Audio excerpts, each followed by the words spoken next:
Mapapansin nyo mga kababayan at nakikita nyo itong nasa likuran ko. Dito po at ito po yung nagsilbing tirahan ni Kuya Oliver sa loob ng mahigit 16 na taon. Ay hala, ano na nangyari? Yung ano niya, yung pantalon niya parang puno na ng tae. Ha?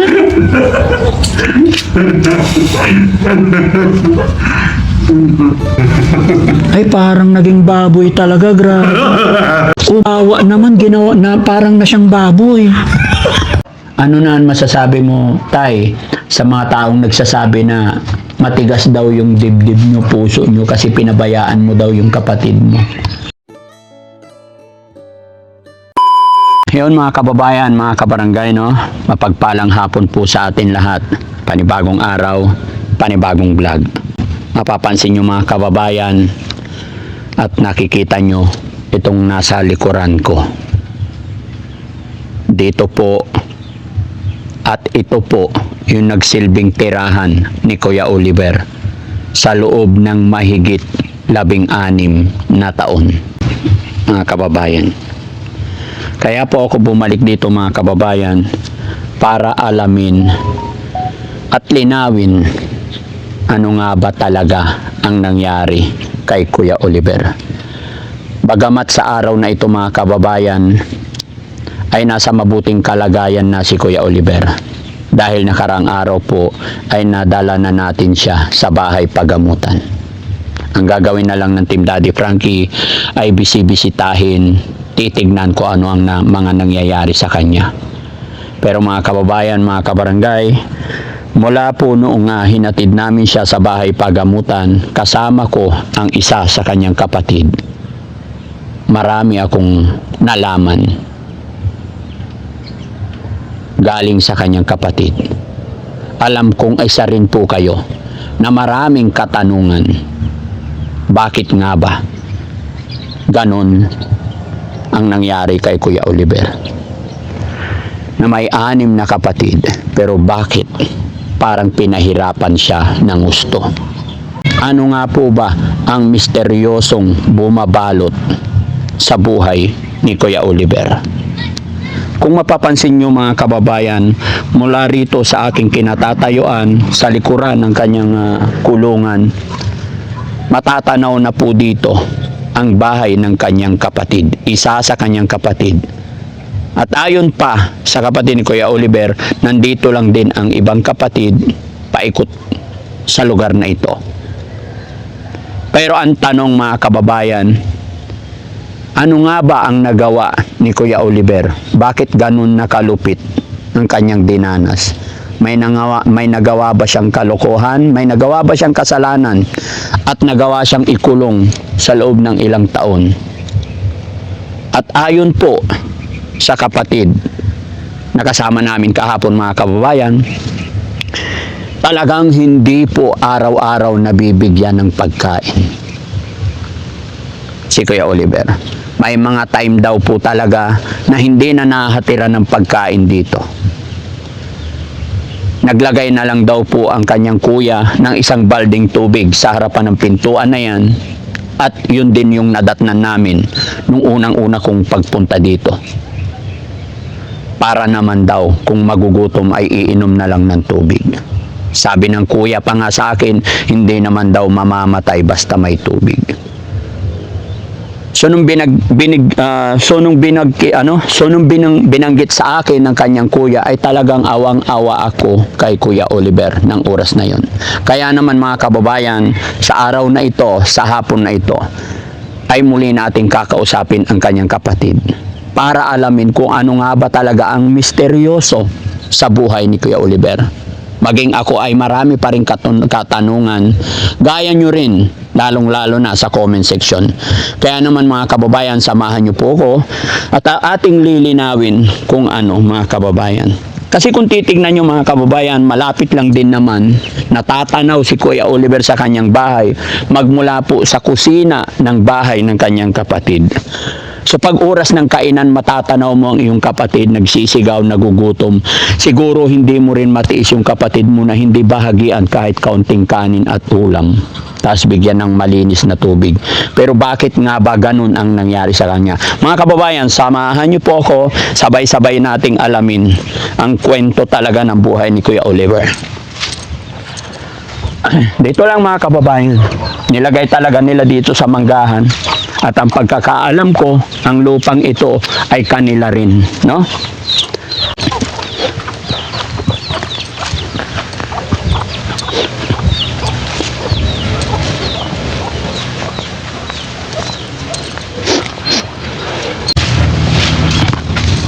Hello, Tay. Magandang hapon. Kumusta ka na, Tay? Ito, sir. Pasok ako, Tay, ha? Kaya, sir. Ayan. So, yun, mga kababayan. Tay, may tanong ako ulit. Maghapon, magdamag tayo magkasama, nalimutan ko pangalan mo ulit.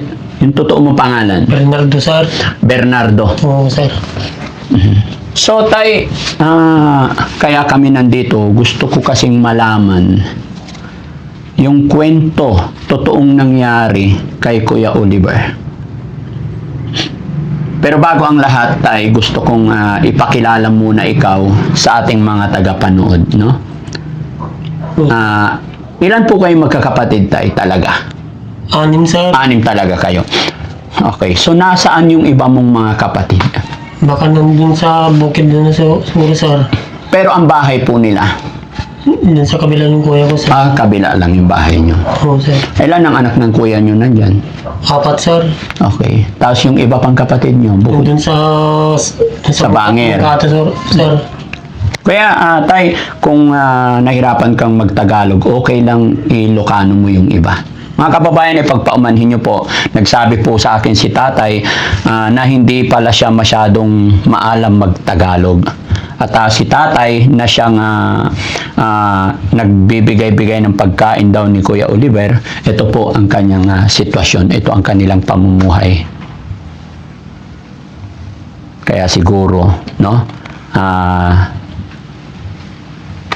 sa hirap ng buhay. So yung mga kapatid mo, Tay, ay ilan yung babae, Tay, nakwento mo sa akin? 2? 2, sir. Tapos 4 na lalaki. Oo, sir. Bunsong lalaki si Kuya Oliver. Bunso, sir. Pang ilan po kayo, Tay? Pangalawa po, sir. Pangalawa. Ilan naman ang anak niyo po? 3, sir. Asan na asawa niyo po? Ay, wala na, sir. Bakit po, nasaan? Namatay na, sir. Namatay na. Biyuda na rin ako, sir. Biyudo ka na po. Ilang taon na nakalipas? 4 na taon na, sir. Buti hindi na po kayo nag-asawa. Hindi pa naman, sir. Pero mag-aasawa ka pa ho. Ay, di ko alam, sir.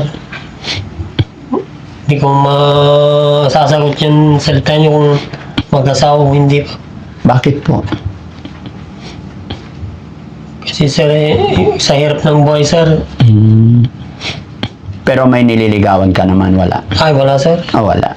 Kumusta naman yung mga anak niyo po na 3? In concern naman, ayos naman ng kwan nila. Sino kasama niyo dito nakatira? Yung 3 niyo anak? Yung isa lang, sir, yung babaeng kong anak, kasama ko. Ano po? Yung babaeng kong anak na yung kasama ko dito sa bahay. Anak niyong babae ang kasama niyo rito. Oo, sir. Yung iba, 2 niyo pang anak, asan na po sila? May pamilya na, sir. I see. Okay. Pero Tay, sige, matanong ko lang, balikan natin po si Kuya Oliver kasi pasensya ka na, Tay, no? Marami pong nagtatanong, lalong-lalo na sa comment section, bakit nga po ganun ang nangyari kay Kuya Oliver? Bakit sa loob ng 16 na taon, hindi man lang siya nadala sa pagamutan? Pero nakita mo naman yung ginawa natin kahapon. Diba? Oo, sir. Nakita mo lahat yung nangyari, kung paano siya i-treat, paano namin siya pakainin, na nakakasunod naman sa amin. Una kong tanong, Tay, although nabanggit mo na sa akin na yung tatay at nanay nyo ay namatay na sila. Oo, sir. Patay na sila. Ilang taon na nakalipas? Matagal na rin, sir. Meron ng mahigit na taon, sir. So, nasa 5 taon na ang nakalipas nung namatay ang iyong mga magulang. Hindi lang, oo, sir. Pero nabanggit mo sa akin tayo kahapon na hindi lang 16 na taon nakakulong si Kuya Oliver doon sa bahay niya. Yun ang pagkaalam ko, sir. Pag hindi lang yun na taon na nakakulong, matagal na rin, sir. Matagal na doon talaga. Doon na siya, sir. Sinong gumawa ng bahay na yon, yung kulungan na yon? Pinagawa yung nanay namin, sir, nung nabubuhay pa noon. So ibig sabihin, matagal na rin nakakulong nung buhay pa yung nanay tatay nyo. Oo, sir, matagal na rin. Kaya pinagawa nila doon na tirahan na yun. Kaya ko po natanong kung sinong nagpagawa kasi may nabasa ako sa comment section na parang bago pa daw yung, although siguro yung nag-comment na yun, hindi niya lang napanood yung buong kwento. Sabi niya bago pa daw kaya hindi daw siya naniniwala na 16 na taon. Pero sa kwento mo, hindi lang 16 na taon. Hindi lang, sir. Which is ako naniniwala naman ako kasi yung bakal pa lang na rehas Oo. ay talagang kalawang pudpud na. Inuubos na talaga ng kalawang. Tay, matanong ko lang nung nabubuhay ang iyong nanay at tatay, bakit po nila ikinulong doon si Kuya Oliver? Nananakit, sir. Gaya ng Pag sumusuntok, sir. nanununtok siya. Nanununtok. Buti hindi mo sinuntok. Hindi naman, sir. Pero nung nabubuhay pa si nanay at tatay ninyo, napapakain pa naman Silang nagpapakain, sir. araw-araw. Buhay pa silang magulang namin. Mm. Tapos nung namatay na sila, ako na ang nagpakain na ngayon. Itong kuan na hanggang sa wala na sila ako nagpapakain, sir. Ikaw lang talaga ang nagpapakain. Oo, sir. Bakit yung mga iba ninyong kapatid hindi nyo pinagtulong-tulungan para mapakain siya? Sa hirap naman ng buhay kasi, sir. Hindi kami magtrabaho, hindi kami kakain. Yan, mga kababayan, mga kabarangay, ayon kay tatay, sa bukid lang po talaga sila umaasa. Pagtatanim ng mga talong, gulay, palay, ang pinagkakukuhaan nila ng kanilang pangkabuhayan. So, tay, nakwento mo sa akin kahapon kasi maraming nakapansin na talagang hindi na siya napapaliguan, hindi na nalilinis, tapos payat na payat. Nakwento mo sa akin kahapon na may mga time, may araw talaga na hindi na naaabutan ng pagkain, which is ang nangyayari, once a day na lang naaabutan ng pagkain later on. Oo, sir. Kapag may pupuntahan ako, papakain ko na lang, tapos dito na ako sa bukid. Kung maghapon ako doon, hindi na siya kakain, sir. Hindi nakakain. Oo, sir. Lalo na pag umuwi ka, pagod na. Pagod na. Wala pang bawa pang lutong ipapakain. Kaya ganun siya kapayat. Oo, sir. Alam mo ba, Palit na siya. alam mo ba yung sinabi ng doktor, tay? Doon, Oo. nung dinala natin. Mga kababayan, mga kabarangay, si Kuya Oliver po kasi ay nung kinuha namin siya, talagang continuous yung pagtatai niya. Hindi po tumitigil. Mabuti na lang nung pangatlong araw ay natigil ang kanyang pagtatai. Dahil siguro nung natanggal natin siya dun sa kanyang kular na basang-basa na kakain. Ang sakit po niya, mga kababayan, ayon sa doktor, ay nakakahawa, may virus po yung kanyang pupo na pwedeng makahawa. Mabuti na lang po ay naka-ready tayo sa mga bagay-bagay at may mga alam tayo kung paano i-handle yung mga ganun. Kung makita nyo lang, mga kababayan, yung nangyari kahapon sa amin dun sa pagamutan, sa waiting area pa lang talagang nagkalat. Nakita mo tayo nung nagkalat si Kuya Oliver kahapon, di ba? Oo, sir. Kasama ka. Pinalitan namin ng cancer, diapers niya. Nakita kasi ng doktor, mga kababayan, na nagkalat si Kuya Oliver. Kaya kami umabot ng magdamag kasi aalis na sana kami, pababayaan na sana kami, kumbaga okay na ang lahat. Pero nung nakita nila yung dumi ni Kuya Oliver, ay nalaman nila, pina-check up nila, in-examine pa. Kaya umabot kami doon ng isang araw at magdamag na nakakaawa. Pero okay na po siya ngayon mga kababayan dahil nasa kanilang pangangalaga na. Kaya salamat po sa mga doktor natin na mababait at nag-assist. Mga kababayan, kaya po wala kaming video dahil yun po ang protocol pagpasok natin sa bahay pagamutan ay wala talagang video. So ayaw namin na makabiolate, ma-break yung kanilang mga rules, kaya minabuti talaga ng team na sumunod. Para sa susunod pa natin mga dadalhin or may mga punta pa tayo doon, ay hindi tayo magkakaroon ng problema. No? Pero sa ngayon, okay na siya at hihintayin na lang natin. No? So, ibig sabihin tay, nung sinabi mo sa akin kahapon na may mga time na, may mga araw na hindi mo na siya mabigyan ng pagkain kasi sa busy ka or wala ka. So, walang trabaho. Ano yun tay? Dahil din sa walang maibigay na pagkain. Walang maibigay na pagkain. Walang trabaho. So, nung unang-unang kita ko sa kanya tay, isang balding tubig yun nandun sa pintuan niya. So, madalas tubig na lang yung iinom. Sir, pinupundo ko na lang ng tubig para inom lang ng inom. Inom lang ng inom. Hindi ba pwede tayo nung pag-aalis ka, ibilin din sa kapatid mong nandyan? Hindi. Alam naman nila na nandun, sir, kapag silang silang magpakain sana. Kung maharap nila. So, ibig sabihin, hinintay mo na lang na may magkusa. Oo, sir. Hindi mo na sila sinabihan. Hindi na, sir. Buti na lang nandiyan kayo, sir. Na tumulong sa kanya. Tapos tayo, sa loob ng ilang taon, walang nag-attempt na nakapagbiis, nakapagpalit ng damit niya, no? Wala, sir. Wala talaga. Wala. Kahit yung buhok niya, walang naggupit. Wala, sir. Walang nag-attempt. Sa akin naman tayo, naisip ko, bakit hindi ninyo naisip nung ilang taon na nakalipas, nakikita mo hindi na siya tumatayo. So, makikita mo na nangihina na siya. Siguro para sa akin, mga kababayan, correct me if I'm wrong mga kababayan, kasi marami naman ako nakikitang nawawala sa sarili na paggala-gala. Hindi po ba kuya, mas nakakabuti sa kanya yung pinakawalan na lang para makahingi-hingi siya ng pagkain? Kaysa naman nakakulong na, andoon na lahat yung tae niya, dumi niya, nakaupo lang, basa yung katawan niya. Pagkapakawalan, sir, mananakit naman. Pero nakita mo na, hindi sir, kaya na sinabi ko. Kasi sa tagal ng panahon na nakaupo, hindi mo ba naisip, ay, nangihina na siya, baka mamatay na siya kasi hindi namin nabibigyan ng pagkain parate. Hindi nyo rin naisip yun. Naisip naman, sir, pero walang maglakas loob na kan. Na magbukas. Magbukas.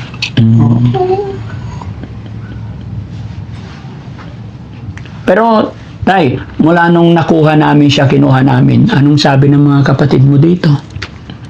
Wala ka naman na sinabi sa akin, sir. So, ibig sabihin pala talagang wala nang pakialam, parang hinayaan na talaga. Parang pinaubayan na lang yata sa akin. Pinubaya na lang sa'yo.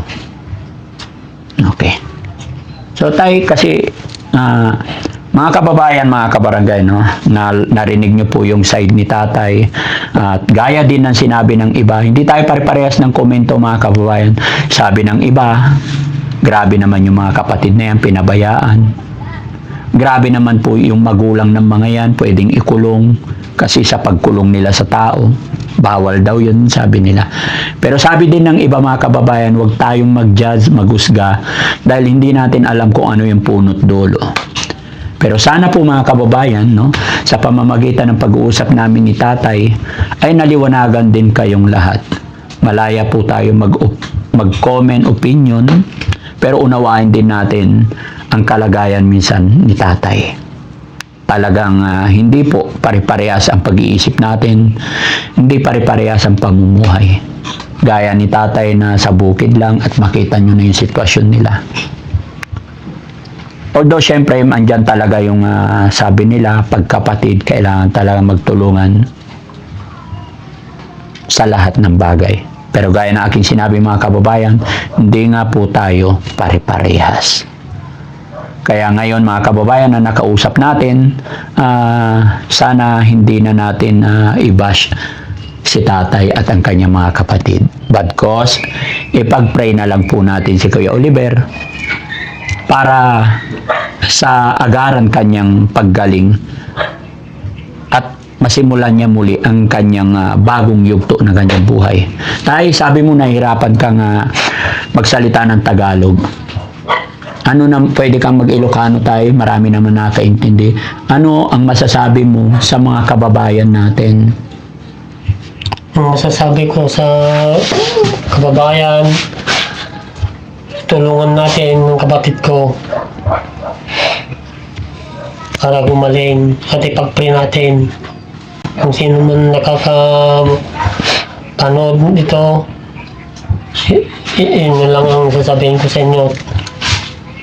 Tulungan natin at ipag-pray. Ano na ang masasabi mo, tay, sa mga taong nagsasabi na matigas daw yung dibdib nyo, puso nyo kasi pinabayaan mo daw yung kapatid mo?